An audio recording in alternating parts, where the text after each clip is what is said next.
नमस्ते दोस्तों, मेरा नाम ब्रजेश कुमार और स्वागत है आपका मेरे YouTube चैनल पर। आज हम बात करने वाले हैं भारतीय राजनीतिक इतिहास के उस काले अध्याय के बारे में जिसे हम इमरजेंसी या आपातकाल कहते हैं। यह एक ऐसा दौर था जब हमारे देश के लोगों के मौलिक अधिकार छीन लिए गए थे। लोगों को बोलने तक की आज़ादी नहीं थी, न्यूज़ तथा प्रेस की आज़ादी छीन ली गई थी, लोगों को पकड़ पकड़ कर नसबंदी कर दिया जाता था, जो भी सरकार के खिलाफ बोलता था उसे जेल में डाल दिया जाता था। ऐसा क्यों हुआ था ये हम जानेंगे इस वीडियो में। सबसे पहले जानते हैं कि आपातकाल है क्या और क्यों इंदिरा गांधी के शासनकाल में लगाई गई इमरजेंसी इतनी विवादास्पद है। तो देखिए, जब संविधान का निर्माण हो रहा था तो संविधान के निर्माताओं ने यह स्थिति सोची कि भविष्य में कभी भी भारत की एकता, अखंडता तथा सुरक्षा को खतरा हो तथा भारत की इकोनॉमी किसी तरह से बर्बाद हो जाए या खत्म हो जाए, तो ऐसे समय में सरकार के हाथ बंधे हुए ना हों। इसी स्थिति को ध्यान में रखते हुए संविधान के निर्माताओं ने इमरजेंसी से शब्द को संविधान के अंदर डाला। देखिए, इमरजेंसी तीन टाइप की होती है। एक है नेशनल इमरजेंसी, दूसरी है प्रेसिडेंट रूल और तीसरी है इकोनॉमिक इमरजेंसी। पहली है national emergency. National emergency article 352 के अंतर्गत लगाई जाती है। यह ऐसे समय पर लगाई जाती है जब हमारे देश पर किसी दूसरे देश ने आक्रमण कर दिया हो या फिर हमारा किसी दूसरे देश से युद्ध चल रहा हो। तीसरा बात यह थी कि हमारे देश के अंदर यदि अशांति का माहौल पैदा हो जाए, जैसे इंटरनल डिस्टर्बेंस का नाम दिया गया था तथा 1978 में इसको चेंज कर दिया गया था। 1975 में श्रीमती इंदिरा गांधी ने इंटरनल डिस्टर्बेंस के नाम पर ही हमारे देश में इमरजेंसी लगाई थी। दूसरी आती है प्रेसिडेंट रूल। प्रेसिडेंट रूल को आर्टिकल 356 के अंतर्गत लगाया जाता है। यह ऐसे समय पर लगाई जाती है जब किसी राज्य का संवैधानिक ढांचा फेल हो जाए या फिर किसी राज्य की सरकार वहां पर फेल हो जाए। तथा दूसरी बात यह भी है कि केंद्र सरकार की गाइडलाइंस ना मानने पर किसी राज्य के अंदर प्रेसिडेंट रूल को लागू भी किया जा सकता है। तीसरी आती है इकोनॉमिक इमरजेंसी। किसी भी कारणवश बाढ़, सूखा आदि के कारण हमारी इकोनॉमी अगर फेल हो जाती है तो ऐसे समय पर इकोनॉमिक इमरजेंसी लगाई जाती है।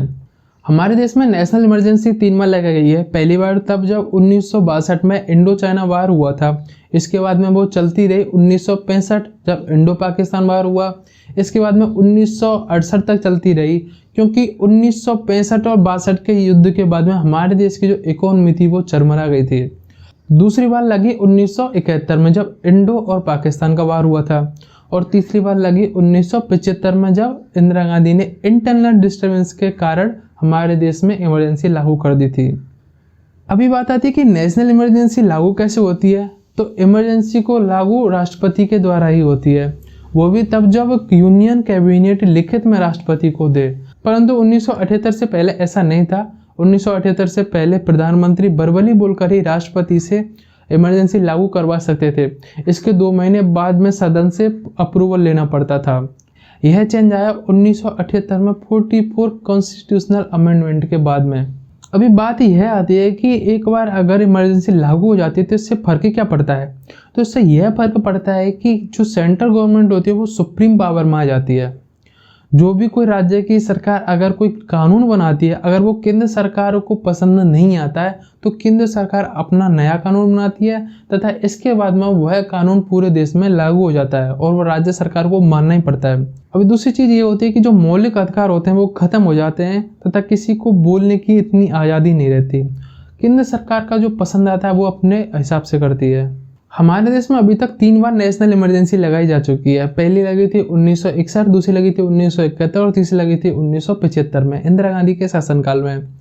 हमारे देश में 3 बार इमरजेंसी लग चुकी है, परंतु 1975 की जो इमरजेंसी इतनी विवादास्पद क्यों है, तो इसको जानने के लिए पहले जानते हैं थोड़ा इंदिरा गांधी के बारे में।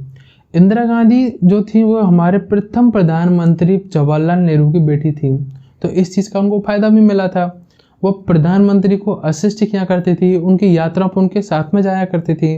वो पॉलिटिकली एक्टिव तो हो गई थी, परंतु उन्होंने प्रथम पीढ़ी चढ़ी सन 1959 में, जब हमारे देश के प्रधानमंत्री जवाहरलाल नेहरू ने उनको डायरेक्ट कांग्रेस का प्रेसिडेंट बना दिया था।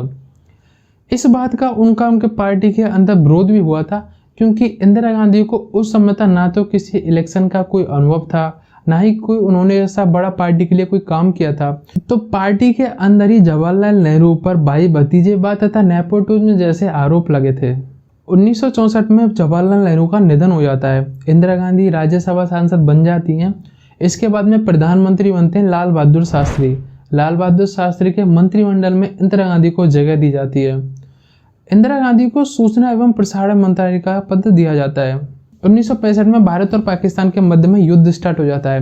23 सितंबर को अमेरिका तथा सोवियत संघ के हस्तक्षेप के बाद में युद्ध विराम की घोषणा कर दी जाती है तथा 10 जनवरी 1966 को उज्बेकिस्तान के शहर ताशकंद, जो उस समय सोवियत यूनियन का हिस्सा हुआ करता था, वहां पर शांति समझौता होता है।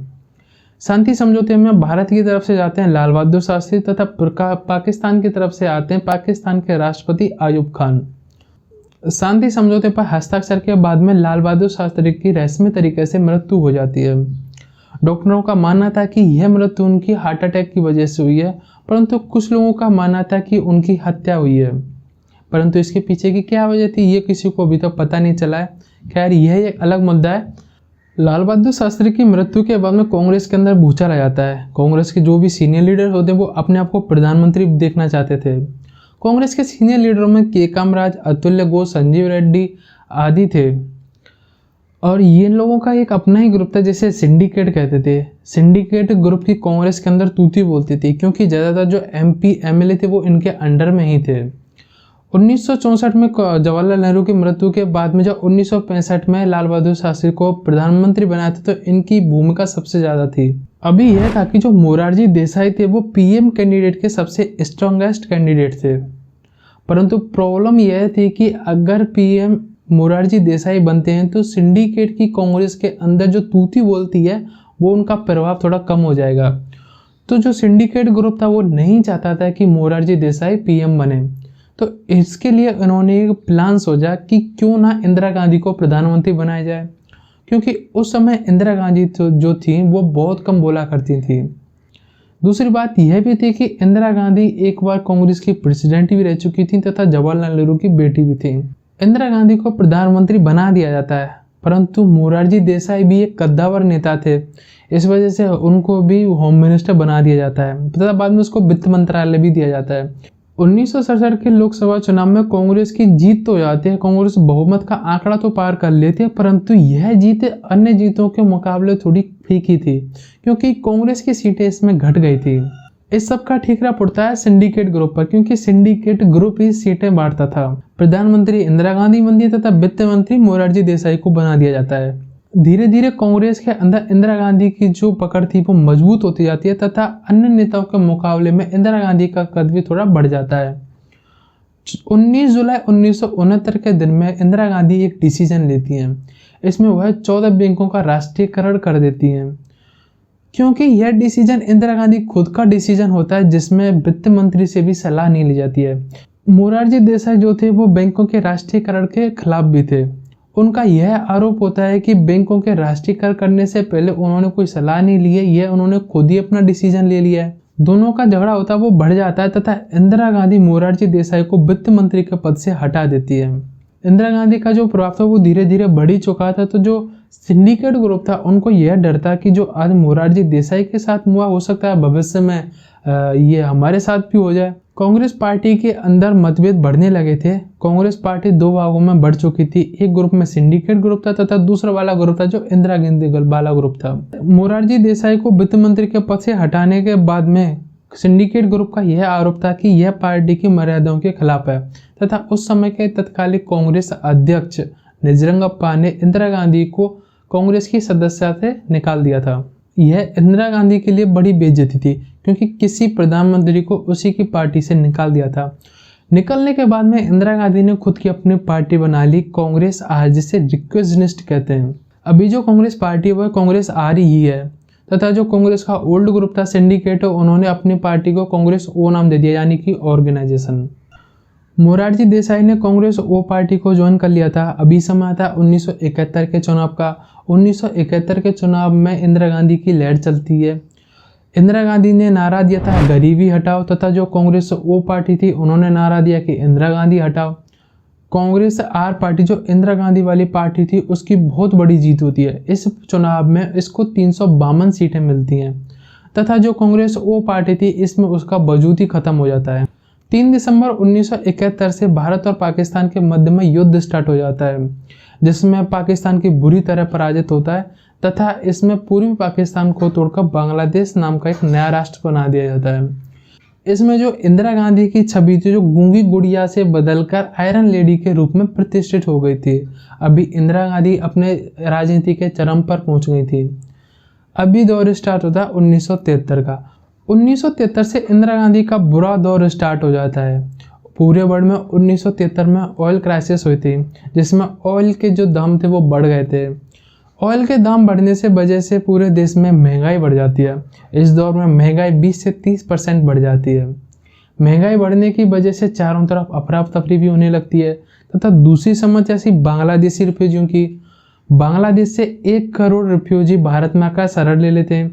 बांग्लादेश से आए हुए रिफ्यूजियों को खाना खिलाना, उनको शरण देना सरकार के खजाने पर एक्स्ट्रा बोझ पड़ता है। तीसरा था पाकिस्तान के साथ में युद्ध की वजह से भारत की जो अर्थव्यवस्था थी वो चरमरा गई थी, क्योंकि जो युद्ध का बजट था वो बहुत ज़्यादा था। अब विपक्ष को मुद्दे तो मिल चुके थे पर उनको तलाश थी तो एक मौके की, और वह मौका मिला इनको गुजरात से। गुजरात में उस समय मुख्यमंत्री थे चिमनभाई पटेल जो कांग्रेस के लीडर थे, और उन पर ठीक से काम ना करने तथा भ्रष्टाचार जैसे आरोप लगे थे तथा रईसई कसर उनकी इस बात से पूरी हो गई कि उन्होंने नवंबर तथा दिसंबर के मध्य में हॉस्टलों की फीस 20% बढ़ा दी थी, जैसे जेएनयू में अभी बढ़ी थी। फीस बढ़ जाने की वजह से हॉस्टल के जो छात्र थे वो हड़ताल पर बैठने लगे तथा जगह जगह विरोध प्रदर्शन होने लगे। धीरे धीरे इनका विरोध प्रदर्शन पूरे राज्य में फैलने लगा तथा विपक्षी पार्टियां भी इसमें भाग लेने लगी तथा इसमें बीच में कूद पड़े मोरारजी देसाई। मोरारजी देसाई ने इस आंदोलन को और भड़का दिया। जगह जगह और ज़्यादा विरोध प्रदर्शन बढ़ने लगे थे, सरकार के ऊपर दबाव बढ़ने लगा था। अभी इनकी मांग थी कि मुख्यमंत्री अपना इस्तीफा दें तथा विधानसभा को भंग किया जाए।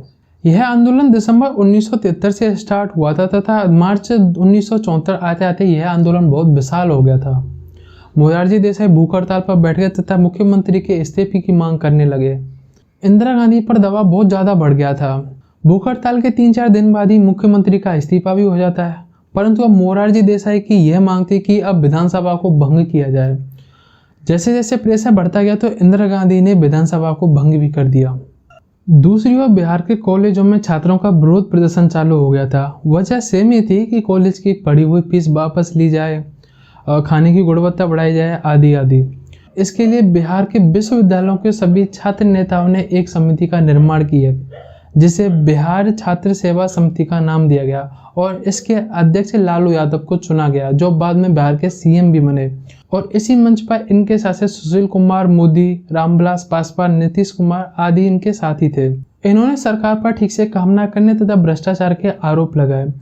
इन्होंने सरकार पर 18 मार्च तक का अल्टीमेटम दिया कि वह मुख्यमंत्री का इस्तीफा दें, नहीं तो वह विधानसभा का घेराव करेंगे। अभी यह बात इंदिरा गांधी के कानों तक पहुंच चुकी थी, पर गुजरात विधानसभा थी जो पहले ही भंग हो चुकी थी, तो उनको यह पता चल चुका था कि बिहार विधानसभा के साथ में भी अगर ऐसा ही होगा तो यह खेल देश के अन्य राज्यों में भी स्टार्ट हो जाएगा। तो वह ऐसा नहीं करना चाहती थी। उन्होंने मन बना लिया था कि इसके लिए वो कठोर स्टैंड लेंगे। अभी इस आंदोलन के साथ में प्रॉब्लम यह हो रही थी कि जो छात्र नेता थे वो जाना पहचाना नाम नहीं थे, वह इस आंदोलन को जन जन तक ले जाने में असमर्थ हो रहे थे।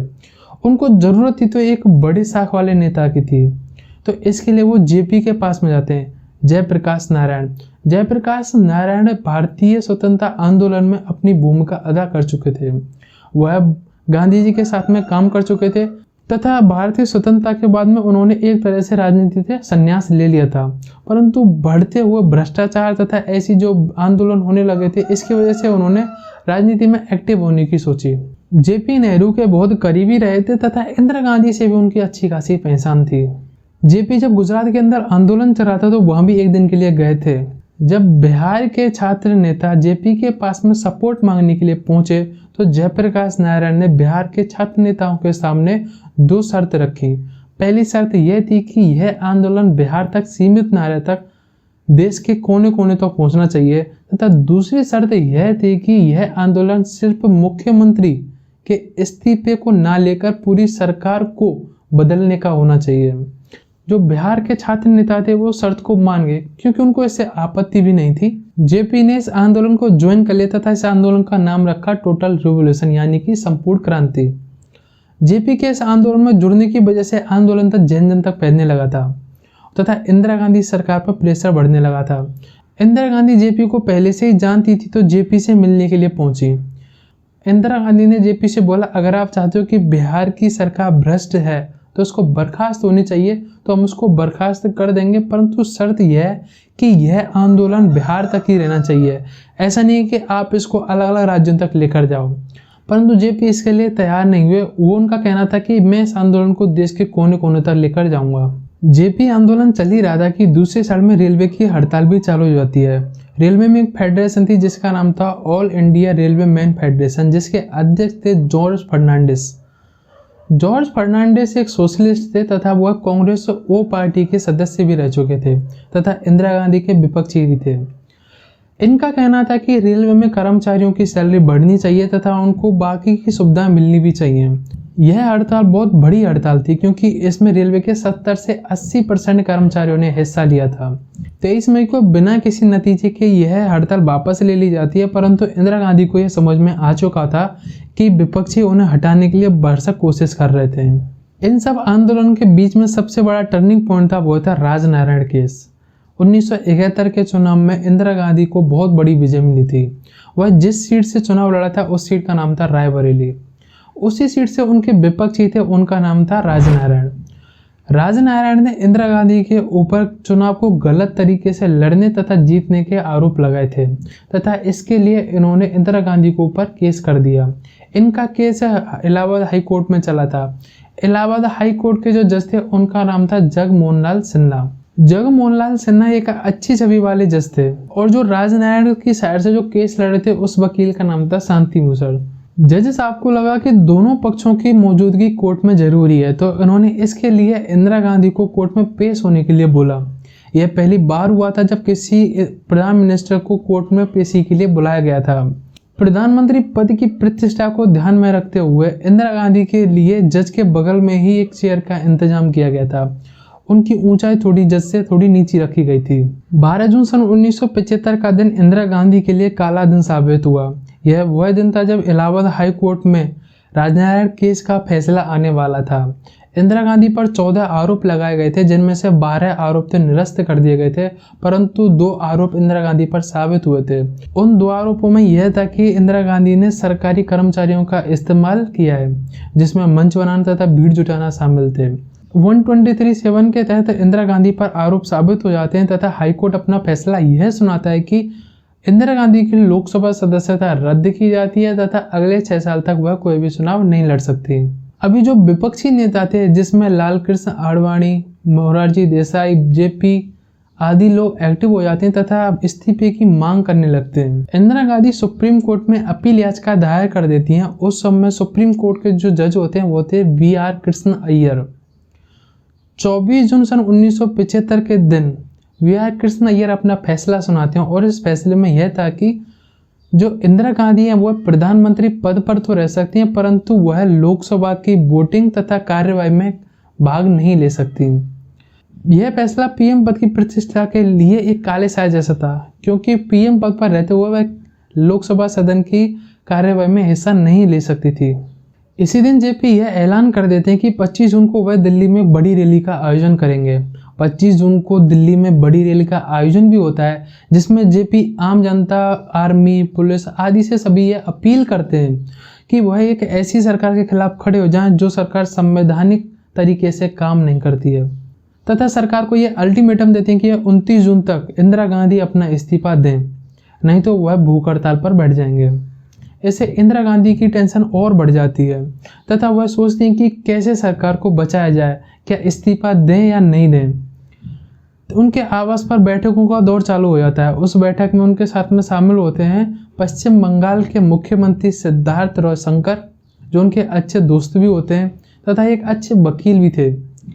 दूसरे थे PN धर तथा उनके बेटे संजीव गांधी। कहा जाता है कि इंदिरा गांधी अपना इस्तीफा देने के लिए तैयार हो गई थी, परंतु सीएम सिद्धार्थ रॉय शंकर तथा अपने बेटे संजीव गांधी के दबाव की वजह से उन्होंने अपना इस्तीफा नहीं दिया। बैठक में इंदिरा गांधी सरकार को बचाने वाले उपायों के बारे में विचार विमर्श करती हैं, जिसमें सिद्धार्थ और शंकर तथा संजीव गांधी आर्टिकल 352 या इमरजेंसी के बारे में बताते हैं। जैसा कि जेपी ने अपनी रैली में आम जनता, आर्मी, पुलिस आदि को सरकार के खिलाफ खड़े होने के लिए बोला था। सिद्धार्थ और शंकर ने इंटरनेट डिस्टर्बेंस या आंतरिक अशांति के नाम पर इमरजेंसी लगाने के लिए बोला। इंदिरा गांधी भी इसके लिए तैयार हो जाती हैं कि इसके अलावा और कोई चारा नहीं था। अभी फैसला यह हुआ कि आंतरिक अशांति या इंटरनेट डिस्टर्बेंस की वजह से देश में इमरजेंसी लगाई जाएगी। इमरजेंसी लागू करने का अधिकार सिर्फ राष्ट्रपति के पास में होता है। उस समय राष्ट्रपति थे फखरुद्दीन अली अहमद। इंदिरा गांधी और सिद्धार्थ और शंकर फखरुद्दीन अली अहमद के पास में जाते हैं तथा उन्हें इमरजेंसी लगाने के लिए बोलते हैं। पहले तो फखरुद्दीन अली अहमद मना करते हैं, परंतु बाद में वो मान जाते हैं। राष्ट्रपति इंदिरा गांधी से बोलते हैं कि आप आदेश तैयार करवाइए। इंदिरा गांधी आदेश तैयार करवाती हैं, जिस पर राष्ट्रपति के हस्ताक्षर होते हैं। हस्ताक्षर होने के बाद में उसी रात से इमरजेंसी लागू हो जाती है। सरकार का सबसे पहला काम ये होता है कि जो मीडिया हाउस तथा जो न्यूज़पेपर एजेंसी होते हैं उनकी लाइट वहाँ पर कटवा दी जाती है, क्योंकि इमरजेंसी की न्यूज़ पब्लिश ना हो सके, तथा पकड़ कर विपक्ष के नेताओं को जेल में डाल दिया जाता है, तथा जिसमें मोरारजी देसाई तथा जयप्रकाश नारायण को हरियाणा के अतिथि गृह में ठहरा दिया जाता है तथा उनको बोला जाता है आप रहिए यहाँ पर आराम से। कुछ नेता अपनी गिरफ्तारी से बचने के लिए भेष बनाकर छिपे घूमते हैं। नरेंद्र मोदी का यह फोटो इमरजेंसी के टाइम का ही है, जब वो गिरफ्तारी से बचने के लिए एक सिख का भेष बनाकर छिपते रहते हैं। विपक्ष के नेताओं की गिरफ्तारी तो होती है, परंतु जो सरकार के खिलाफ, सरकार के अंदर ही इंदिरा गांधी के खिलाफ कुछ बोलते हैं तो उनको भी जेल में डाल दिया जाता है। इस दौरान इंदिरा गांधी ने कई संविधान संशोधन भी करवाए। इसमें सबसे पहले था 123(7). इसके तहत उन्होंने यह किया कि कोई भी सरकारी कर्मचारी अगर किसी नेता को सपोर्ट करता है चुनाव के दौरान तो उसको गैर कानूनी नहीं माना जाएगा, क्योंकि इसी की वजह से यह फसाद पैदा हुई थी। और भी कई संविधान संशोधन किए गए। इसी बीच संजय गांधी ने अपने लेवल पर परिवार नियोजन कार्यक्रम चलवाया, जिसमें पकड़ कर लोगों की नसबंदी कर दी गई। सरकार का टारगेट पूरा करने के लिए बूढ़े लोगों की भी नसबंदी कर दी गई थी, जिसका कोई मतलब ही नहीं था, क्योंकि फंडामेंटल जो राइट थे वो खत्म ही हो गए थे। काफ़ी उठापटक के बाद में मार्च 1977 में इमरजेंसी को हटा लिया जाता है। इमरजेंसी हटने के बाद में चुनाव होते हैं। चुनाव में जनता पार्टी विजयी रहती है। जनता पार्टी बाकी के विपक्ष की पार्टियों का एक समूह होता है, जिसमें प्रधानमंत्री होते हैं मोरारजी देसाई। मोरारजी देसाई के प्रधानमंत्री बनने के बाद में इमरजेंसी की जांच करने के लिए शाह कमीशन का गठन किया गया। जब शाह कमीशन की रिपोर्ट आई तो उसमें पता चला था कि इमरजेंसी लगाने की कोई ठोस वजह नहीं थी।